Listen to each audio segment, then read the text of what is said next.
One of the positives in the Biden administration is the National Labor Relations Board, the NLRB, which is far more better than Trump's NLRB in protecting the workers' rights and their right to unionize.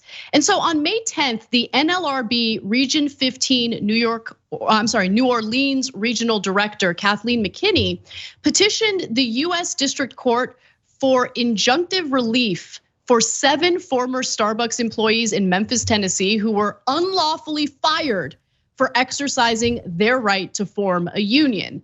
Now, Starbucks has been pretty notorious for its union busting efforts. And what's been pretty incredible is how many of their stores have managed to unionize despite their efforts.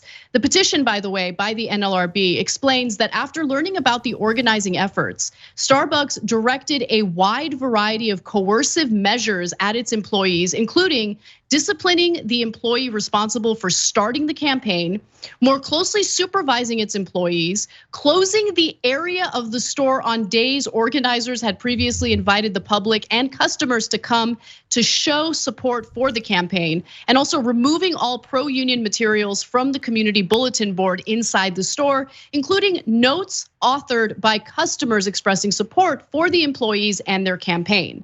And guess what?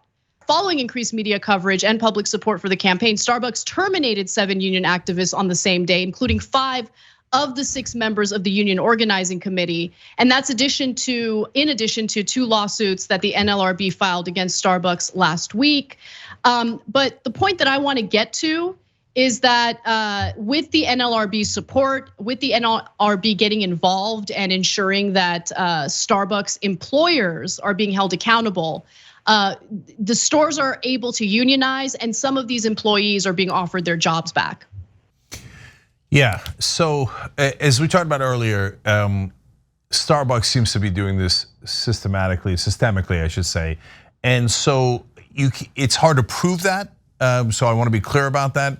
Their CEO is giving speeches that are saying the unions are our enemies, etc. And then these particular affiliates are firing them. But it is happening all across the country. And the fact that there's now a little bit of justice for some of those folks is great news. But the other point I wanted to make, guys, is you see how things spread.